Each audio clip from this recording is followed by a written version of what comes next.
नमस्कार दोस्तों, TET classes with Sneha में आपका स्वागत है। दोस्तों, आज की वीडियो में CTET previous year online परीक्षा 2021 और 22 के एसएसटी के क्वेश्चंस को लेकर आई हूं, जो परीक्षा में बार बार आते हैं। कुछ दोस्तों के एग्ज़ाम हो चुके हैं। जिन दोस्तों के एग्ज़ाम अभी नहीं हुए हैं उनके पास बहुत कम समय है, वो लोग प्रीवियस ईयर की सभी क्लासेस को देख लें एग्ज़ाम में अच्छा स्कोर करने के लिए। दोस्तों, प्ले लिस्ट डिस्क्रिप्शन में मिल जाएगी। आप प्रीवियस ईयर ऑनलाइन एग्ज़ाम 2021-22 के सभी क्लासेस ज़रूर देखें। आज की वीडियो में प्रीवियस ईयर ऑनलाइन एग्जाम के क्वेश्चंस का रिवीजन करेंगे। आइए क्लास शुरू करते हैं। क्वेश्चन है, कर्क रेखा निम्नलिखित में से कौन से क्षेत्र से गुजरती है? पहला है अरावली श्रृंखला, दूसरा है विंध्य श्रृंखला, तीसरा है पश्चिम घाट, चौथा है दक्कन पठार।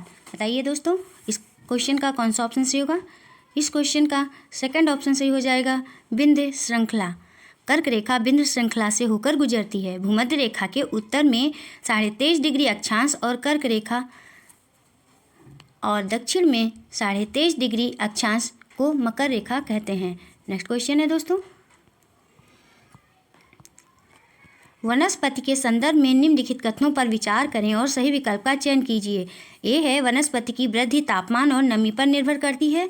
बी है, स्थान की जलवायु मुश्किल से प्राकृतिक वनस्पति को प्रभावित करती है। सी है, स्थान विशेष पर ढाल एवं मिट्टी की परत की मोटाई जैसे कारक उस स्थान की वनस्पति के प्रकार में योगदान देते हैं।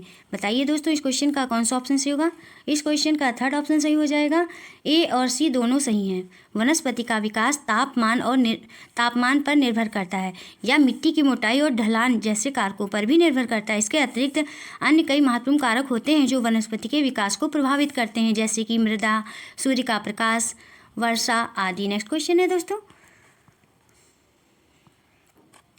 निम्नलिखित में से किसे फलों की कृषि के कारण विश्व का फलोद्यान कहा जाता है? ए है, उष्णकटिबंधीय घास स्थल, दूसरा है शंकुधारी वन, तीसरा है भूमध्य सागरीय प्रदेश, चौथा है शीतोष्ण सदाबहार वन। बताइए दोस्तों, कौन सा ऑप्शन सही होगा इस क्वेश्चन का? इस क्वेश्चन का थर्ड ऑप्शन सही हो जाएगा, भूमध्य सागरीय प्रदेश। भूमध्य सागरीय वन प्रदेश को फलों की कृषि के कारण विश्व का फलोद्यान भी कहा जाता है। इन क्षेत्रों में आमतौर पर संतरा, अंजीर, जैतून, अंगूर आदि की फलों की खेती की जाती है। नेक्स्ट क्वेश्चन है दोस्तों,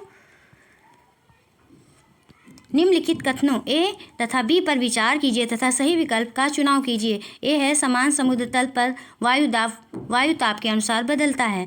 बी है, उच्च ताप वाले क्षेत्र निम्न दाब क्षेत्र का निर्माण करते हैं। बताइए दोस्तों, इस क्वेश्चन का कौन सा ऑप्शन सही होगा? इस क्वेश्चन का फर्स्ट ऑप्शन सही हो जाएगा।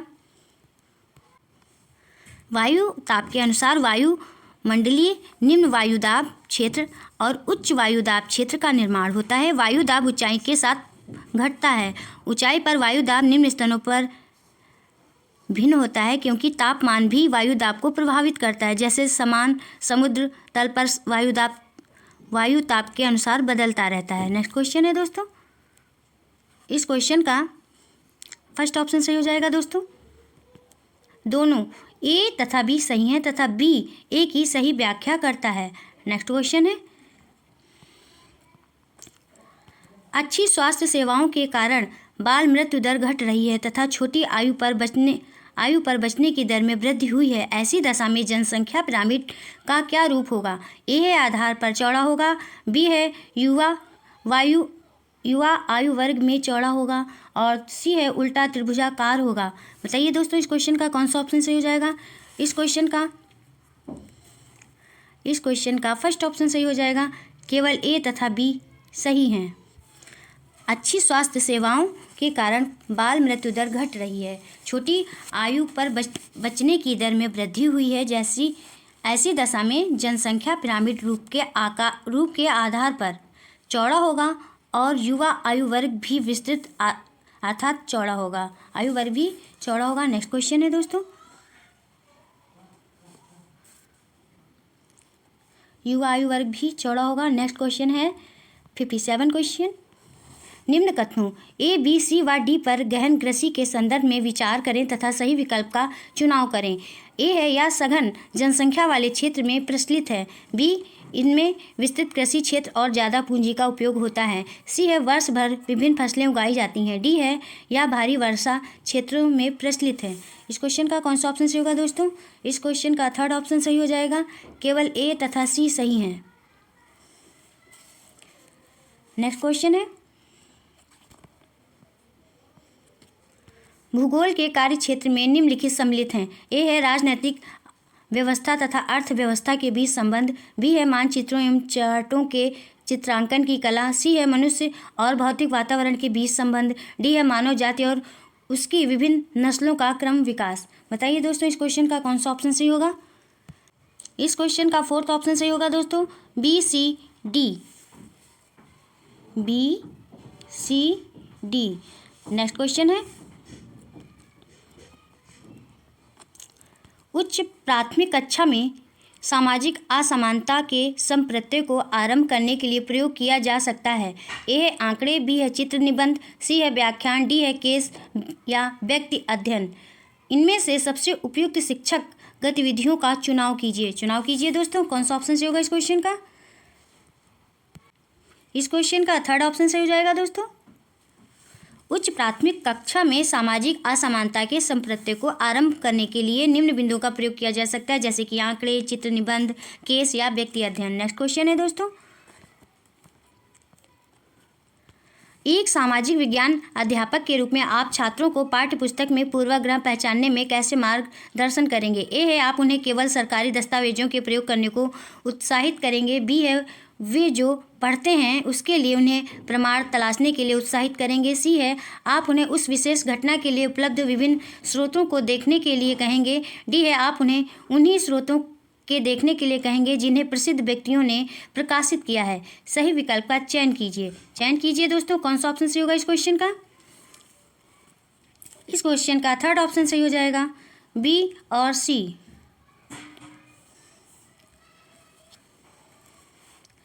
एक सामाजिक विज्ञान अध्यापक के रूप में छात्रों को पाठ्यपुस्तक में पूर्वाग्रह पहचानने में निम्न प्रकार से मार्गदर्शन किया जा सकता है, जैसे कि वे जो पढ़ते हैं उसके लिए उन्हें प्रमाण तलाशने के लिए उत्साहित करेंगे, आप उन्हें उस विरोध घटना के लिए उपलब्ध विभिन्न स्रोतों को देखने के लिए कहेंगे। नेक्स्ट क्वेश्चन है दोस्तों,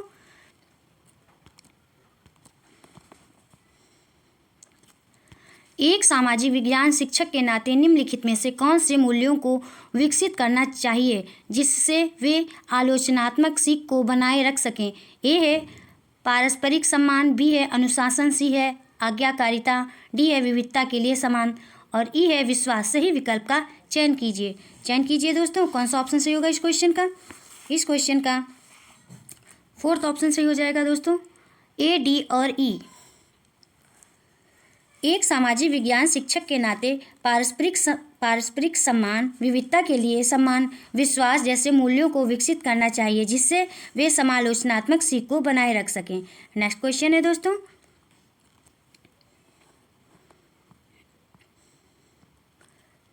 उच्च प्राथमिक स्कूल में प्रोजेक्ट कार्य हेतु जब शिक्षक छात्रों को शोध लेख, किताबें, फोटोग्राफ, ऑडियो और वीडियो रिकॉर्डिंग सामग्री और वेबसाइट आदि जैसी चीज़ें प्रदान कर रहा है, इनका उद्देश्य होगा क्या होगा दोस्तों। पहला है स्कूल परियोजना को मनोवैज्ञानिक रूप से सुगम बनाना, दूसरा है जांच प्रक्रिया के प्रमुख घटकों के रूप में पृष्ठभूमि की जानकारी प्रदान करना, तीसरा है राष्ट्रीय स्तर के सेमिनारों, कार्यशालाओं, सम्मेलनों आदि में भाग लेने के योग्य बनाना और चौथा है साहित्य का समीक्षात्मक शिक्षण। बताइए दोस्तों कौन सा ऑप्शन सही होगा इस क्वेश्चन का सेकंड ऑप्शन सही हो जाएगा, जांच प्रक्रिया के प्रमुख घटकों के रूप में पृष्ठभूमि की जानकारी प्रदान करना। उच्च प्राथमिक स्कूल में प्रोजेक्ट कार्य के लिए जब शिक्षक छात्रों को साथ लेख, किताबें, फोटोग्राफ, ऑडियो और वीडियो रिकॉर्डिंग आदि चीज़ें प्रदान कर रहा है, उनका उद्देश्य प्रक्रिया के प्रमुख घटकों के रूप में पृष्ठभूमि की जानकारी प्रदान करना होगा। नेक्स्ट क्वेश्चन है दोस्तों, 89 क्वेश्चन है, निम्नलिखित प्रश्नों को पढ़िए, इनमें से कौन से ज्ञानात्मक प्रक्रिया के समझ पहलू का आकलन करते हैं।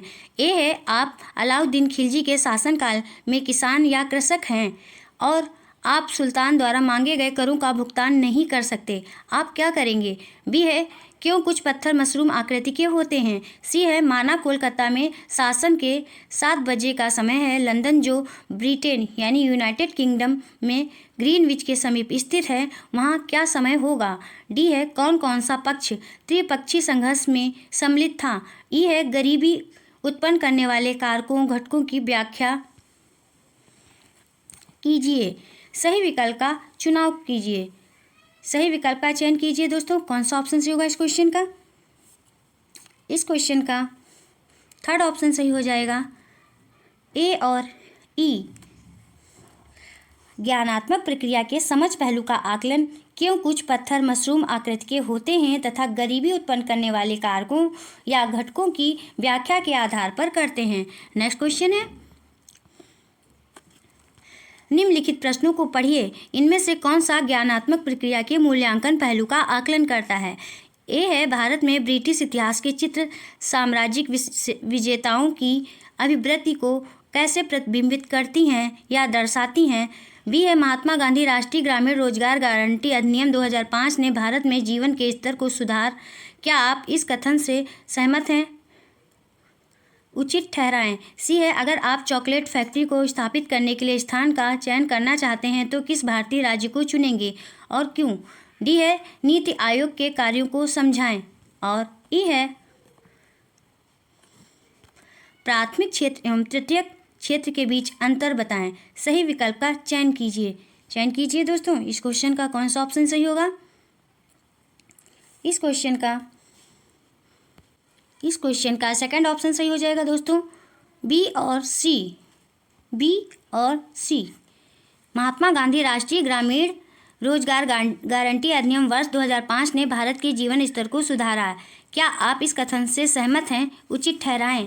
अगर आप चॉकलेट फैक्ट्री को स्थापित करने के लिए स्थान का चयन करना चाहते हैं तो किस भारतीय राज्य को चुनेंगे, क्यों जैसे प्रश्न ज्ञानात्मक प्रक्रिया के मूल्यांकन पहलू का आकलन करता है और रास के अनुसार चिंतन मानसिक क्रिया का ज्ञानात्मक पहलू है। नेक्स्ट क्वेश्चन है दोस्तों,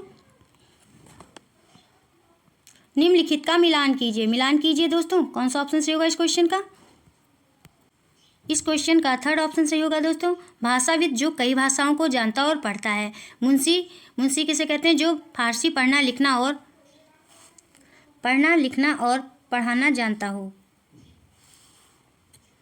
और प्राच्यवादी जो एशिया की भाषा और संस्कृति का गहन ज्ञान रखता है। और वर्नाकुलर है स्थानीय भाषा या बोली जो मानक भाषा से अलग है। नेक्स्ट क्वेश्चन है दोस्तों,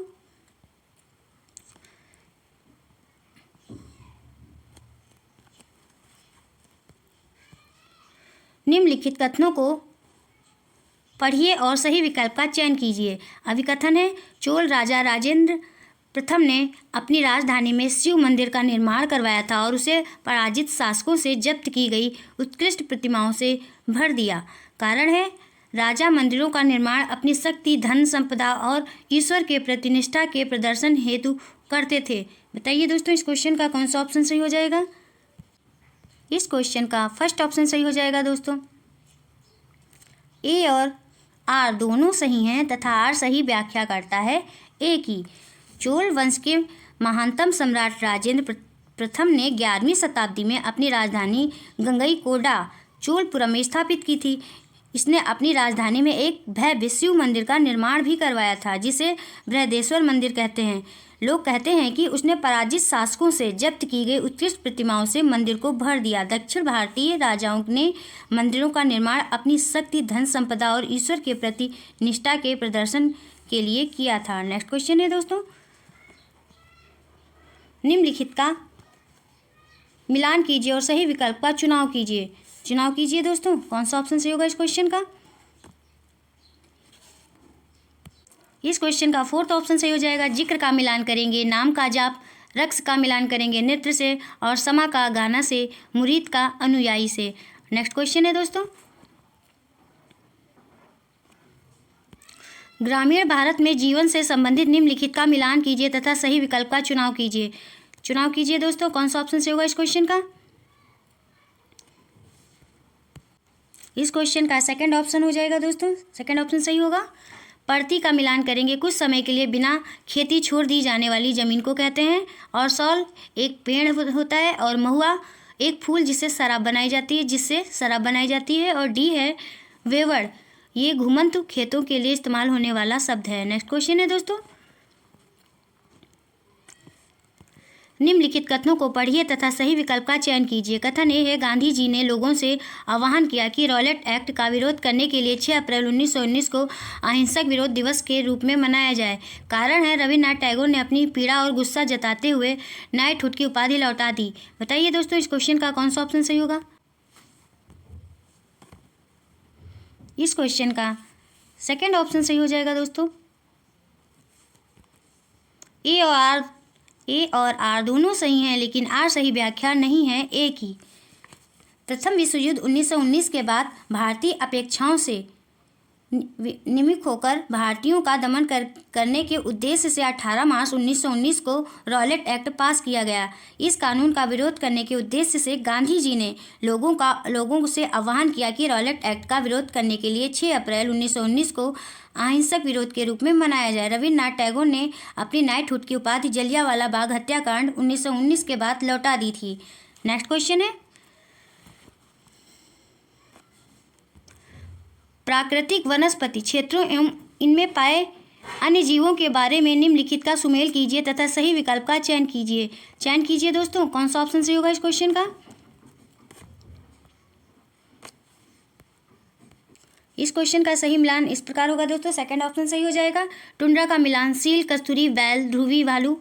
टुंड्रा प्रदेश में सील, कस्तूरी बैल और ध्रुवी भालू पाए जाते हैं। उष्ण कटिबंधीय मरुस्थल में सांप, छिपकली और ऊंट, और शीतोष्ण घास स्थल में जंगली भैंस, बाइसन, एंटीलोप। और डी है उष्ण कटिबंधीय घास स्थल का मिलान हाथी, जेब्रा, जिराफ से करेंगे। नेक्स्ट क्वेश्चन है दोस्तों, निम्नलिखित वर्षा के प्रकार वर्षण को उनकी उचित व्याख्या से सुमेलित करें दोस्तों। कौन सा ऑप्शन सही होगा इस क्वेश्चन का?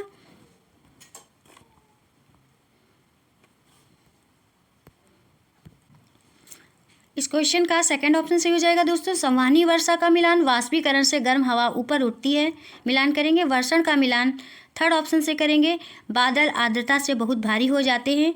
और सी है पर्वतीय वर्षा, इसका मिलान सेकंड ऑप्शन से करेंगे, गर्म आर्द्र वायु ऊपर उठकर पर्वत पर जाती है। और डी है चक्रवाती वर्षा, ठंडी हवा गर्म हवा से मिलती है। डी का मिलान फर्स्ट से करेंगे। नेक्स्ट क्वेश्चन है दोस्तों,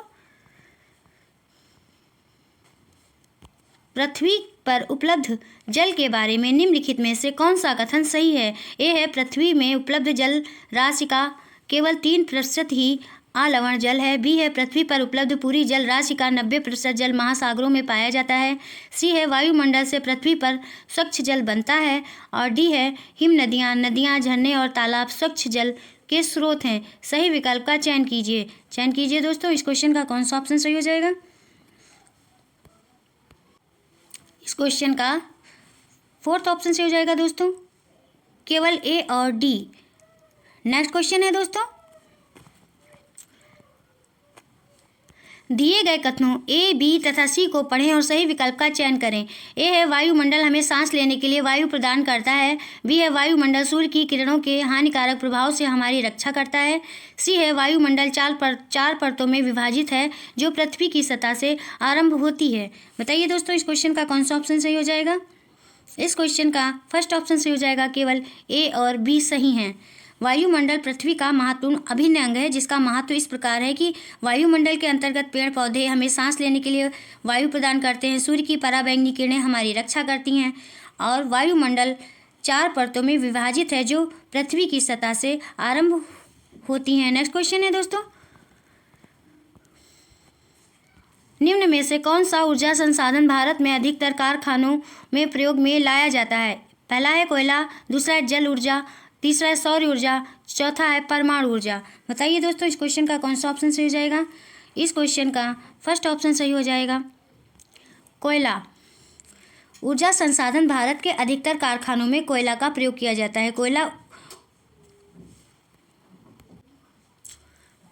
उपभोग के संदर्भ में भारत का विश्व में द्वितीय स्थान प्राप्त है, जो लगभग कुल उपभोग का 84% है। नेक्स्ट है दोस्तों, नेक्स्ट क्वेश्चन है, नीचे दिए गए कथनों को सामाजिक विज्ञान की पाठ्य पुस्तकों में दिए गए फोटोग्राफ्स व चित्रों के संदर्भ में पढ़ें तथा सही विकल्प का चयन करें। ए है, दृश्य सामग्री संपत्तियों का विवरण देती है। बी है ये छवियां जिज्ञासा और ध्यान आकर्षण करती हैं। सी है ये दृश्य सामग्रियां पूरक भराव की तरह तथा पुस्तक को और अधिक आकर्षक बनाने के लिए हैं। डी है कई बार दृश्य सामग्रियां शब्दों की अपेक्षा संप्रत्ययों को बेहतर तरीके से चित्रांकित करती हैं। इस क्वेश्चन का कौन सा ऑप्शन सही होगा दोस्तों? इस क्वेश्चन का थर्ड ऑप्शन सही हो जाएगा दोस्तों, केवल ए, बी और डी। नेक्स्ट क्वेश्चन है, निम्नलिखित गतिविधियों में से कौन सी रचनात्मक शिक्षण अधिगम प्रक्रियाओं को बढ़ावा देने में सहायक होंगी? ए है कक्षा में आने वाली समस्याओं का बच्चों द्वारा पहल करके समाधान उपलब्ध करवाना। बी है कक्षा में शिक्षण हेतु केवल पाठ्य पुस्तक को एकमात्र शिक्षण अधिगम सामग्री के रूप में प्रयोग में लाया जाता है। सी विद्यार्थियों से अपेक्षा की जाती है कि अपने शब्दों में तथा संदर्भित उदाहरणों में उत्तर दें। डी है आकलन गतिविधियां मुख्यतः बोर्ड परीक्षा प्रतिरूप के आसपास केंद्रित होती हैं। सही विकल्प का चयन कीजिए दोस्तों। इस क्वेश्चन का कौन सा ऑप्शन सही हो जाएगा? इस क्वेश्चन का सेकंड ऑप्शन सही हो जाएगा, केवल ए और सी। रचनात्मक शिक्षण अधिगम को बढ़ावा देने में कक्षा में आने वाली समस्याओं का बच्चों द्वारा पहल करके समाधान उपलब्ध करवाना। विद्यार्थी से उत्तर निकालते वक्त यह अपेक्षा की जाती है कि अपने शब्दों में तथा संदर्भित उदाहरणों में उत्तर दें। नेक्स्ट क्वेश्चन है दोस्तों, सामाजिक और राजनीतिक जीवन पाठ्य पुस्तक में कई समुदायों की चर्चा की गई है, जैसे दलित, मुस्लिम व गरीब आदि। एक शिक्षक के तौर पर इन पुस्तकों को कक्षा में प्रयोग करने का सबसे उपयुक्त तरीका क्या होगा? ए है अन्य उप विषयों को ज़्यादा महत्व देकर कक्षा में असहजता की स्थिति से बचना और बी है इन शब्दों के प्रयोग से बचना और शिक्षार्थियों को इन भागों को स्वयं से पढ़ने देना। सी है इस समुदायों से संबंधित मुद्दों को संवेदनशील तरीके से पढ़ाना। डी है सभी बच्चों की गरिमा का आदर करने की उच्च प्रतिबद्धता प्रदर्शित करना। सही विकल्प का चयन कीजिए दोस्तों। कौन सा ऑप्शन सही होगा इस क्वेश्चन का? इस क्वेश्चन का थर्ड ऑप्शन सही हो जाएगा, केवल सी और डी। नेक्स्ट क्वेश्चन है, वीर शैशववाद निम्नलिखित में से किस व्यक्ति विशेष से जुड़ा हुआ है? ए है बसवन्ना, बी है अलमा प्रभु और सी है चोखा मेला। डी है अक्कम महादेवी और सही विकल्प का चयन कीजिए दोस्तों। इस क्वेश्चन का कौन सा ऑप्शन सही हो जाएगा? इस क्वेश्चन का बी ऑप्शन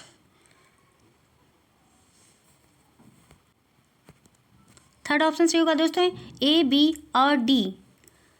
वीर शैशववाद एक सामाजिक धार्मिक आंदोलन था जो 12वीं शताब्दी के मध्य में उत्तर कर्नाटक में उभरा था। इस संप्रदाय को लिंगायत संप्रदाय भी कहते हैं। इस संप्रदाय के प्रवर्तक बसवन्ना थे। अलमा प्रभु और अक्क महादेवी इस संप्रदाय के प्रमुख अनुयायी थे। नेक्स्ट क्वेश्चन है दोस्तों, प्राचीन काल में सिल्क रूट शब्द संबंधित है, किससे संबंधित है दोस्तों? पहला है चीन से दूसरे देशों में रेशमी कपड़े को ले जाने वाला व्यापारियों का यात्रा मार्ग। दूसरा है समुद्र मार्ग जो उन देशों को जोड़ते थे जहां रेशमी कपड़ों के व्यापारी अपने उत्पाद बेचते थे। तीसरा है सभी देशों को जोड़ती सड़कें जहां शहतूत के पौधों की खेती होती थी। और चौथा है सड़क, समुद्री और वायु मार्ग जहाँ रेशमी उत्पादों का व्यापार होता था। इस क्वेश्चन का कौन सा ऑप्शन सही होगा दोस्तों? इस क्वेश्चन का फर्स्ट ऑप्शन सही हो जाएगा दोस्तों, चीन से दूसरे देशों में रेशमी कपड़ों को ले जाने वाला व्यापारियों का यात्रा मार्ग। प्राचीन काल सिल्क रूट शब्द का अर्थ चीन से अन्य देशों में रेशमी कपड़े ले जाने वाले व्यापारियों के यात्रा मार्ग से है। इस व्यापारिक गतिविधियों के कारण कुषाण वंश को इसके व्यापक रूप से लाभ प्राप्त हुआ था। नेक्स्ट क्वेश्चन है दोस्तों, अपनी पुस्तक स्त्री पुरुष तुलना में ताराबाई शिंदे ने आलोचना की। ए पुरुषों और महिलाओं के बीच सामाजिक अंतरों की, बी है पुरुषों और महिलाओं के बीच प्राकृतिक अंतरों की। सही विकल्प का चयन कीजिए दोस्तों। इस क्वेश्चन का कौन सा ऑप्शन सही हो जाएगा? इस क्वेश्चन का फर्स्ट ऑप्शन सही हो जाएगा, केवल ए सही है। ताराबाई शिंदे 19वीं सदी की प्रमुख समाज सुधारक थीं। इन्होंने नारी उत्थान में महत्वपूर्ण योगदान दिया। सन 1882 में प्रकाशित पुस्तक स्त्री पुरुष तुलना में इन्होंने पुरुषों और महिलाओं के बीच सामाजिक अंतरों और पितृसत्ता जाति का विरोध किया था। नेक्स्ट क्वेश्चन है दोस्तों, निम्नलिखित में से कौन सा एक महाजनपद के शासकों द्वारा वसूल किया जाने वाला नियमित कर नहीं है? पहला है फसल का कर, दूसरा है शिल्पकार पर कर, तीसरा है चरवाहों पर कर और चौथा है परिवार पर कर। बताइए दोस्तों, इस क्वेश्चन का कौन सा ऑप्शन सही हो जाएगा? इस क्वेश्चन का फोर्थ ऑप्शन सही हो जाएगा, परिवार पर कर। महाजनपदों के शासकों द्वारा वसूल किया जाने वाला कर फसल कर, शिल्पकार कर, चरवाहा कर आदि थे, जबकि परिवार पर लगाया जाने वाला किसी प्रकार का कोई कर नहीं था। नेक्स्ट क्वेश्चन है दोस्तों,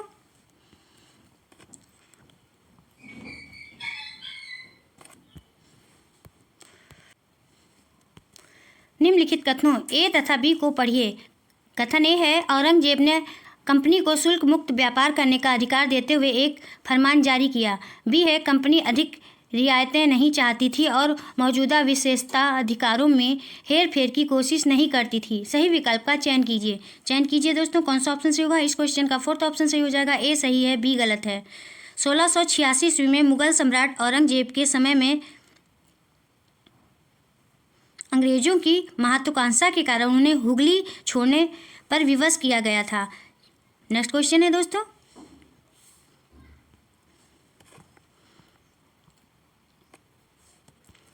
निम्नलिखित में से कौन सा कथन भारतीय संविधान की विशेषताओं के बारे में सही है? इसका प्रारूपण हुआ। ए है, इसमें उन समुदायों को जो कि भारत के सबसे बड़े बड़े अनुपात को संगठित करते हैं उनके मतदान के अधिकारों को अंगीकृत किया गया। बी है, इसमें सभी नागरिकों को कानून की नज़र में समान माना गया। सी है, इसमें समाज के निर्धन और सबसे वंचित तबकों के लिए विशेष सुविधाओं की व्यवस्था की गई थी। सही विकल्प का चयन कीजिए। चयन कीजिए दोस्तों, कौन सा ऑप्शन सही होगा इस क्वेश्चन का?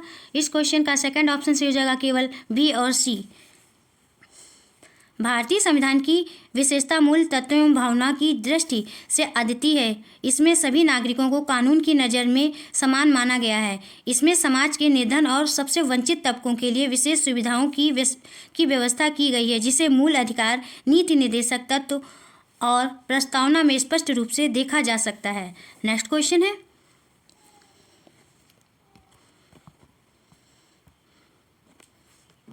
कथन पढ़कर दिए गए विकल्पों में से सही विकल्प चुनें। अभिकथन विषुवत रेखा ग्लोब पर एक महत्वपूर्ण संदर्भ बिंदु है। कारण है, विषुवत रेखा पृथ्वी को उत्तरी गोलार्ध और दक्षिणी गोलार्ध में बांटती है। इस क्वेश्चन का कौन सा ऑप्शन सही होगा दोस्तों?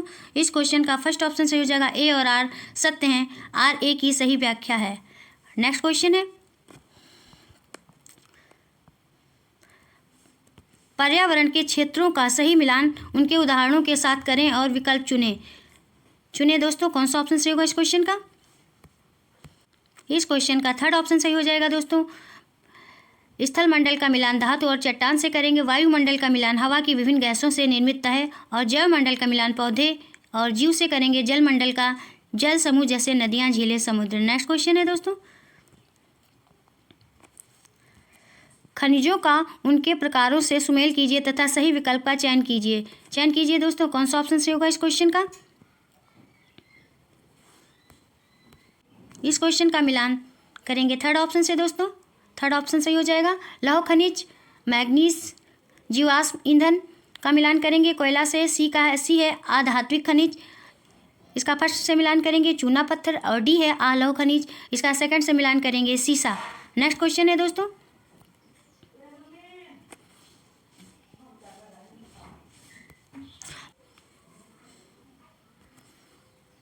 निम्नलिखित कथनों में से कौन सा कथन ग्रामीण भारत में जीवन के बारे में सही है? ए है, भारत में कुल किसानों में लगभग हर पांचवें में से 4 बड़े किसान हैं। बी है, भारत में किसानों को जब अपेक्षित पैदावार नहीं मिलती है तब वे कर्ज के जाल में फंस जाते हैं। और सी है, छोटे किसान अपनी ऋण संबंधी जरूरतों के लिए मुख्यतः बैंकों पर आश्रित रहते हैं। सही विकल्प का चयन कीजिए। चयन कीजिए दोस्तों, कौन सा ऑप्शन सही होगा इस क्वेश्चन का? इस क्वेश्चन का सेकेंड ऑप्शन सही हो जाएगा, केवल बी।